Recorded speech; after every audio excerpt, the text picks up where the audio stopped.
दोस्तों, आज की स्टोरी है जब मेघनाथ ने राम और लक्ष्मण को नागपाश में बांध देता है तो गरुड़ देव आते हैं, उनको नागपाश से मुक्त करते हैं। तो उनको यह भ्रम हो जाता है क्या यह भगवान है, ये तो कोई आम मानव है। और उनको यह भ्रम अहंकार हो जाता है कि नहीं, ये भगवान नहीं हो सकते। तो दोस्तों, अगर वीडियो अच्छा लगे तो चैनल सब्सक्राइब करना। वीडियो में आगे बढ़ते हैं। जब गरुड़ देव को यह अहंकार हो गया कि वह मानव है, कोई भगवान नहीं, तो कुछ ही दिन के बाद उनके मन में बहुत ही बेचैनी होने लगी और वह समझ नहीं पा रहे थे क्या करूं मैं। फिर उनके मन में विचार आया कि देवर श्री नारद से मिलना चाहिए। फिर गरुड़ देव नारद जी के पास जाते हैं और कहते हैं, महामुनि, गरुड़ का प्रणाम स्वीकार करें। नारद मुनि कहते हैं, प्रणाम पक्षीराज। नारद मुनि कहते हैं, आप यहाँ? त्रिलोकीनाथ भगवान राम का धरती पर राज्याभिषेक हो रहा है। बहुत से देवता उस दृश्य को देखने के लिए मानव रूप में अयोध्या गए हैं। इस समय आपको भी वहीं होना चाहिए था। ऐसे दिव्य दृश्य बड़े दुर्लभ होते हैं। गरुड़ कहते हैं, हे मुनीश्वर, आपने जो श्री राम के लिए यह कहा कि ओ मेरे प्रभु त्रिलोकीनाथ भगवान हैं, क्या यह सत्य है? क्या वह सचमुच विष्णु के अवतार हैं या फिर एक मानव मात्र? यही बात तो मैं आपसे पूछने आया हूँ, जिससे आप मेरे इस शंका का निवारण कर सकें। नारद मुनि कहते हैं, माया के जाल में फंसे हुए मानव के मन में मोह होना स्वाभाविक है, परंतु आप जैसे परलोकवासी जो स्वयं प्रभु की सेवा में सर्वदा रहते हैं, उनको भी इस प्रकार अज्ञान और मोह ने भ्रमित कर दिया। बड़े आश्चर्य की बात है, यह कैसे हुआ?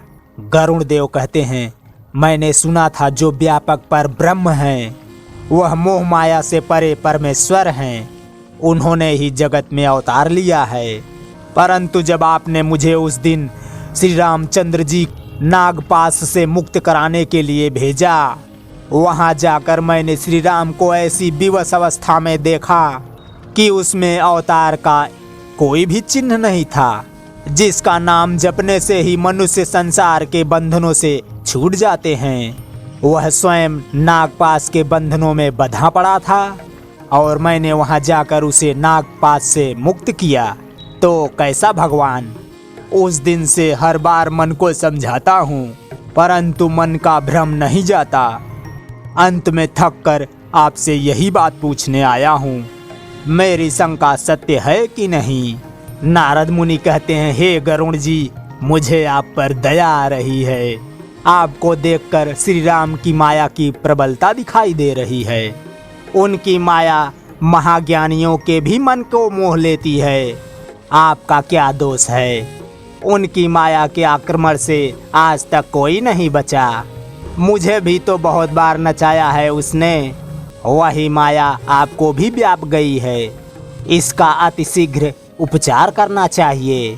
तीनों लोक में केवल भगवान शिव हैं जिन्हें उनकी माया नहीं व्याप सकती। वही इसके मर्मज्ञ हैं। श्री राम उनकी पूजा करते हैं और वो श्री राम की। इसलिए आप सीधे उनके चरणों में चले जाइए, वही आपको इससे उद्धार का मार्ग दिखाएंगे।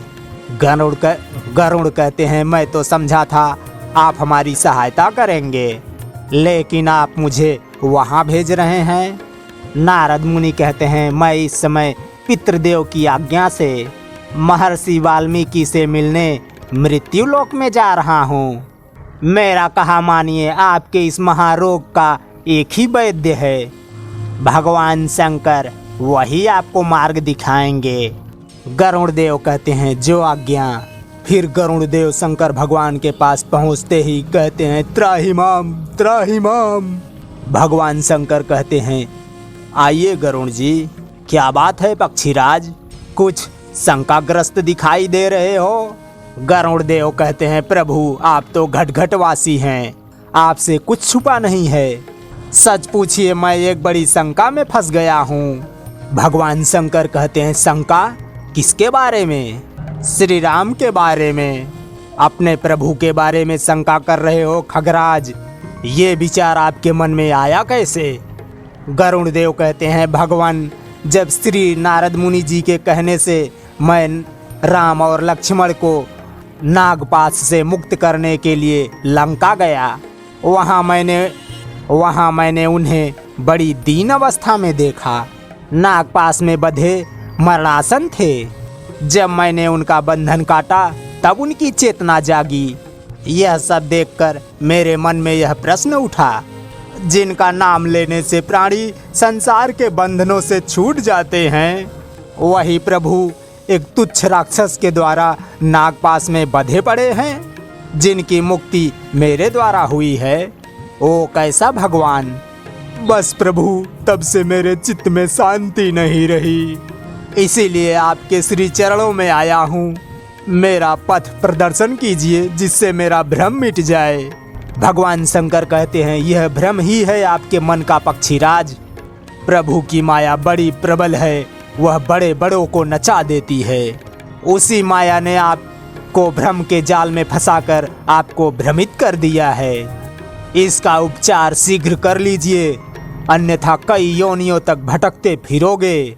गरुड़ देव कहते हैं, मुझे नारद जी ने इसीलिए आपके पास भेजा है कि आप ही मुझे इस जाल से मुक्त करा दें। भगवान शंकर कहते हैं, आपका रोग ऐसा है खगराज, जिसका उपचार एक दिन में नहीं हो सकता। इसके लिए दीर्घ काल तक निरंतर सत्संग की आवश्यकता है। ऐसा सत्संग जहाँ राम कथा की गंगा अविरल बहती रहे। उसी राम कथा मंदाकिनी के लहरों में डूबकर आपको अपने प्रभु के चरणों में अटल अनुराग प्राप्त होगा। फिर आप माया के जाल में नहीं फंसेंगे। गरुड़ देव कहते हैं, ऐसा सत्संग कहाँ प्राप्त होगा प्रभु? भगवान शंकर कहते हैं, मैं आपको ऐसे जगह भेजता हूँ। भगवान शंकर कहते हैं, मैं आपको एक ऐसे स्थान पर भेजता हूँ जहाँ नित्य निरंतर राम कथा ही गाई जाती है। सुमेरु पर्वत के उत्तर दिशा में एक बहुत सुंदर नील पर्वत है। उस पर्वत पर एक छोटा सा सुंदर सरोवर है। उसी स्थान पर आपको श्री राम के परम भक्त महात्मा काकभुसुंडी आपको बैठे हुए मिलेंगे। वहाँ पर वह नित्य निरंतर राम कथा सुनाते हैं। बड़े बड़े देवता, गंधर्व, किन्नर, सिद्ध, ऋषि, मुनि अथवा पक्षियों के रूप में, अदृश्य रूप में उस तीर्थ में आकर उनसे कथा सुनते रहते हैं। आप उनके शरण में जाइए और कुछ काल तक उनका सत्संग करिए, आपका उद्धार हो जाएगा। गरुड़ देव कहते हैं, जो आज्ञा प्रभु। माता पार्वती भगवान शंकर से कहती हैं, प्रभु यह कैसी लीला है? भगवान शंकर कहते हैं, यह स्वयं प्रभु के वाहन हैं। उड़ते हैं तो इनके पंखों से वेद ध्वनि होती है। ये भी माया के जाल में आ गए। हे देवी, प्रभु की माया कितनी प्रबल है। देवी, पक्षीराज मेरी शरण में आए थे, मैं भी उनका कल्याण कर सकता था, परंतु मैंने जो उनको आगे भेज दिया उसके दो कारण हैं। पहला ये कि उन्हें अभिमान हो गया है। इनका अभिमान तोड़ना आवश्यक था। वो पक्षियों के राजा हैं और कौवा पक्षियों में निखित पक्षी माना जाता है, जिसे चांडाल पक्षी भी कहते हैं। सो जब पक्षीराज एक कौवे के सामने नतमस्तक होकर भक्ति की याचना करेंगे, उनका अभिमान स्वयं ही नष्ट हो जाएगा। दूसरा कारण ये कि जिस शिखर पर महात्मा काकभुसुंडी का वास है, उसके चारों ओर एक एक योजन तक प्राणियों में नास्तिकता, हिंसा, अज्ञान नहीं रहता। माया और अविद्या उस नील पर्वत के निकट आ ही नहीं सकती। गरुड़ जी जैसे ही काकभुसुंडी के प्रभाव के क्षेत्र में जाएंगे तो उनके मन से माया, अहंकार, अज्ञान सब उसी क्षण दूर हो जाएगा। फिर गरुड़ देव कागराज के पास पहुंचने के बाद कहते हैं, प्रणाम कागराज। कागराज कहते हैं, अरे अरे पक्षीराज, ये क्या? आप तो हमारे राजा हैं। स्वामी, आप आसन ग्रहण करें और मुझे आज्ञा दें कि मैं आपकी और क्या सेवा करूं। गरुड़ देव कहते हैं, सेवा में तो मैं आया हूं हे कागराज। आहा, क्या विनम्रता है। स्वयं भगवान शिव ने अपने मुख से जो आपकी बड़ाई की है, आप सचमुच उस प्रशंसा के योग्य हैं। कागराज कहते हैं पक्षीराज, ये तो देवादि देव महादेव का अपने इस पक्षी पर स्नेह है जो वो ऐसा कहते हैं। गरुण देव कहते हैं प्रभु, मैं माया जनित मोह में फंस गया था, शिव के पास भेजा और भगवान शिव ने आपके चरणों में भेज दिया कि आप ही मुझे मोह माया के जाल से मुक्ति दिलाएंगे। परंतु आपके तप और शक्ति का ऐसा प्रभाव है, इस पर्वत के पास आते ही मेरे मन से सारा संदेह और भ्रम अनायास ही दूर हो गया और चित्त में विवेक का प्रभाव स्वयं ही उदय हो गया। और ये सब आपके परम भक्त के पुण्य के प्रताप से हुआ है। काकभुसुंडी कहते हैं नहीं खगराज, जहाँ पर कृपा राम की होए वही संसार में बड़ा बन जाता है। अपना जब तप ज्ञान कुछ भी काम नहीं करता, प्रभु जिस पर दयालु हो जाते हैं उसे अपनी भक्ति सौंप देते हैं। गरुण देव कहते हैं उसी भक्ति की गंगा में नहाने आया हूँ प्रभु, मुझे कुछ काल यहाँ रहने की अनुमति दीजिए, जिससे मैं निरंतर बहती हुई यहाँ हरि कथा मंदाकिनी में नित्य स्नान करके अपने तन मन और जीवन को पवित्र कर सकूं, कि फिर ऐसा मेरे मन में भ्रम मोह कभी उत्पन्न ना हो कि मैं अब सोचता हूँ श्री राम का नागपाश काटते समय कैसे अपने प्रभु को एक साधारण नर समझ लिया था, तो मुझे बड़ी लज्जा आती है और मन में बड़ा खेद होता है। वो तो नारद जी ने मुझे ठीक मार्ग पर लगा दिया, नहीं तो ना जाने मैं कब तक भटकता रहता। मैं उन्हें सत सत प्रणाम करता हूँ। काकभुसुंडी कहते हैं नारद जी तो परम भक्त, परम ज्ञानी, परम दयालु हैं, वह सबके लिए वंदनीय हैं।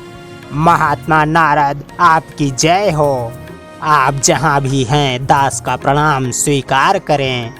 तो दोस्तों अब तक का वीडियो आपको कैसा लगा, ठीक ठाक लगा हो तो भैया प्लीज चैनल सब्सक्राइब कर देना, वीडियो को लाइक शेयर भी कर देना। वीडियो देखने के लिए धन्यवाद, थैंक यू, जय हिंद।